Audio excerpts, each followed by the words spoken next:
ఒక అతను తన తండ్రిని 12 సంవత్సరాలప్పుడు కోల్పోతే బెంగళూరులో మేనమామ దగ్గర చదువుకుంటూ పరీక్ష ఫీజు కట్టడానికి డబ్బులు లేకపోతే బెంగళూరు నుంచి చిక్బల్లాపురం 60 కిలోమీటర్లు నడుచుకుంటూ వచ్చి అమ్మా నాకు పరీక్ష ఫీజుకి డబ్బులు లేవు నువ్వు ఇస్తావా అంటే అరే నా దగ్గర డబ్బులు లేవు అంటే పిల్లవాడు ఎక్కడ కుంగిపోతాడో అని గ్రహించిన తల్లి తన ఇంట్లో ఉన్న రాగి బిందెలు నమ్మి 15 రూపాయలు తెస్తే చిక్బల్లాపురం నుంచి బెంగళూరు వరకు నడుచుకుంటూ వెళ్ళేసరికి పరీక్ష ఫీజు కట్టాల్సిన తేదీ అయిపోతే అక్కడ అధికారులను రిక్వెస్ట్ చేసి పరీక్ష ఫీజు కట్టి పరీక్ష రాసి ఉత్తీర్ణుడై తర్వాత ఏ స్థాయికి వెళ్ళాడు అంటే భారతదేశంలోనే అతి గొప్ప ఇంజనీర్గా ఎదిగాడు.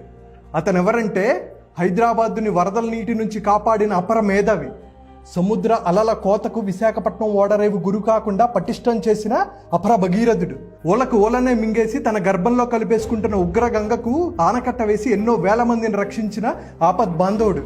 అంతెందుకండి, రోజు కొన్ని వేల మంది ప్రయాణం చేసి తిరుపతి కొండకు సులువైన మార్గం చూపెట్టిన వ్యక్తి భారతీయుల్ని తక్కువ అంచనా వేస్తారా, మనల్ని పాలిస్తూ మన సొమ్ము తింటూ మనల్ని తక్కువ అంచనా వేస్తారా అని చెప్పి బ్రిటిష్ వారి మీద ఎదురు తిరిగి తనకున్న ఉన్నత పదవిని తునప్రాయంగా వదిలేసుకున్న గొప్ప దేశభక్తి నాయకుడు, భారతరత్నకే వన్నె తెచ్చిన మహానుభావుడు, the greatest, the legendary engineer అయిన మోక్షగుండం విశ్వేశ్వరయ్య గారి గురించి తెలుసుకుందాం.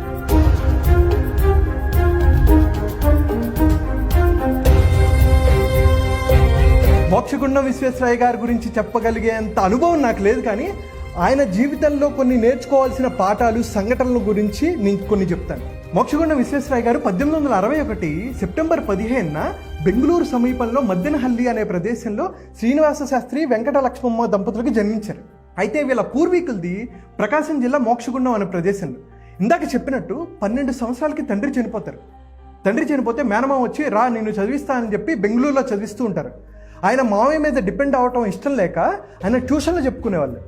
రోజు 9 కిలోమీటర్లు వెళ్ళి ట్యూషన్ చెప్పి మళ్ళీ 9 కిలోమీటర్లు వచ్చేవాళ్ళు. అయితే పరీక్ష ఫీజు కట్టడానికి డబ్బులు లేకపోతే ఇందాక చెప్పినట్టు బెంగళూరు నుంచి చిక్బల్లాపురం అండి 60 కిలోమీటర్లు నడుచుకుంటూ వచ్చి వాళ్ళ అమ్మగారిని అడుగుతారు, అమ్మ డబ్బులు ఇవ్వ అంటే అమ్మ దగ్గర ఏముంది, ఆమె ఏమీ పని చేయదు, చాలా పేద కుటుంబం.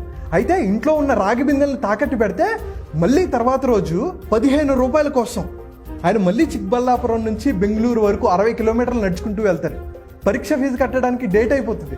అక్కడ అధికారులను రిక్వెస్ట్ చేసి సార్ అక్కడ డబ్బులు చాలా ఇబ్బంది అయ్యాయి సార్, ప్లీజ్ అర్థం చేసుకోండి అని చెప్పి వాళ్ళని రిక్వెస్ట్ చేసి పరీక్ష ఫీజు కట్టి పరీక్ష రాసి ఉత్తీర్ణుడయ్యాడు. ఇది ఎప్పుడో తెలుసా, 1878 టైంలో. చాలామంది అనుకుంటారండి ఎందుకు అన్ని కిలోమీటర్లు నడిచాడు ఆయన. 150 ఏళ్ల క్రితం బస్సులు, కార్లు, ట్రైన్లు ఇవేమీ లేవు కదా, అటువంటి కష్టపడే తనం అయింది.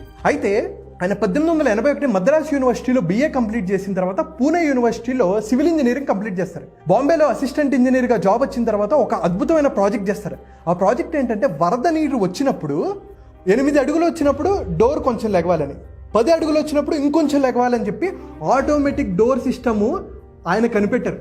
ప్రపంచంలోనే మొట్టమొదటిసారిగా ఆటోమేటిక్ డోర్ సిస్టమ్ కనిపెట్టింది మోక్షగుండం విశ్వేశ్వరయ్య గారు. ఆయనకి ఎనలేని కీర్తి వచ్చింది.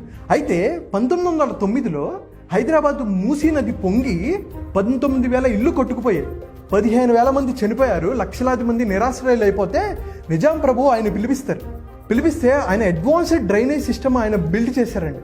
తర్వాత ఉస్మాన్ సాగర్, హిమాయత్ సాగర్ రిజర్వాయర్స్ కట్టి తర్వాత హైదరాబాద్ ముప్పు నుంచి తప్పించారు. విశాఖపట్నం ఓడరేవుని రక్షించడానికి అలలు బాగా వస్తున్నాయని ఓడలో పెద్ద పెద్ద రాళ్ళు పంపించి ఒక లైన్ లాగా డిజైన్ చేశారండి, అంటే అలలు ఎక్కువ రాకుండా ఉండడానికి. తర్వాత తిరుపతి ఘాట్ రోడ్డు ఆయన మార్గం చూపెట్టారు.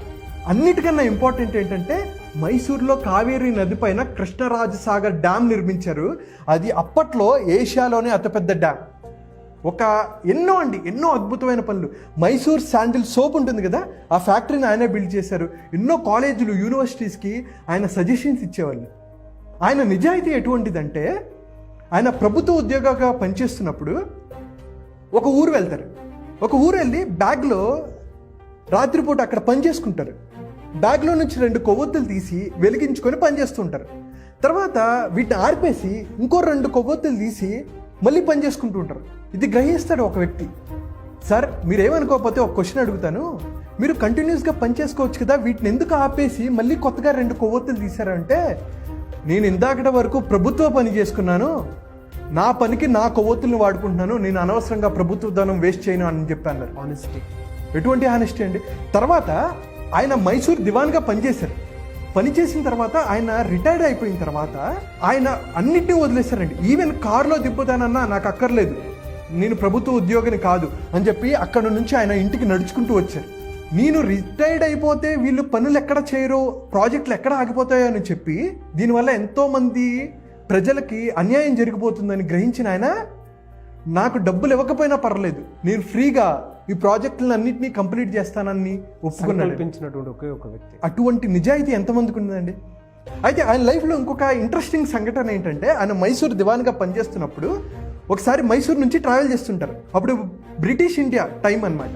ఆయన ట్రైన్లో ట్రావెల్ చేస్తున్నప్పుడు అసలు మోక్షగుండం విశ్వేశ్వరయ్య గారు ఎలా ఉంటారంటే బక్కగా, నల్లగా, ఒక తెల్లటి దుస్తులు వేసుకొని తలపాగా పెట్టుకుంటారు. ఆయన చూసి చాలామంది తక్కువ అంచనా వేసేవాళ్ళు, బ్రిటిషర్స్ ఎస్పెషల్లీ. చూసి ఈయన చూడు ఎలా ఉన్నాడో, ఈయన అజ్ఞాని లాగా ఉన్నాడు అని చెప్పేసి అనుకుంటారు. అయితే ఆయన పడుకొని ఉంటారనమాట. ఆయన ట్రైన్ సౌండ్ ఏదో డిఫరెంట్గా ఉందని అబ్జర్వ్ చేస్తారు. వెంటనే చైన్ లాగేస్తారు. చైన్ లాగేసేసరికి ఏమైందని చెప్పి అందరూ వచ్చేస్తారు. ఈ ఇండియన్స్ అంతా ఇంతే అని చెప్పేసి తిట్టడం మొదలు పెడతారు. కాదండి, ట్రైన్ సౌండ్ ఏదోలాగా ఉంది, ట్రైను ప్రమాదానికి గురి అయ్యేటట్టుంది, మీరు ఒకసారి వెళ్ళి చూస్తారంటే, ఎవరు నువ్వు చెప్తే మేము చేయాలా అని చెప్పేసి తక్కువ అంచనా వేస్తారు. కాదండి, ఏదో ప్రమాదం జరిగేటట్టుంది, మీరు వెళ్ళి చూడండి అంటే గార్డ్స్ లాంతర్లో పట్టుకుని వెళ్ళి చూస్తే కరెక్ట్గా 400 మీటర్లో బోల్ట్లు నట్లు విరిగిపడిపోయి ట్రాక్ తప్పు ఉంటుంది. అందరూ వచ్చేసి సార్ మీరు ఎలా చెప్పారు సార్ అని చెప్పేసి ఆశ్చర్యపోతారనమాట. అటువంటి మేధస్సు అయింది.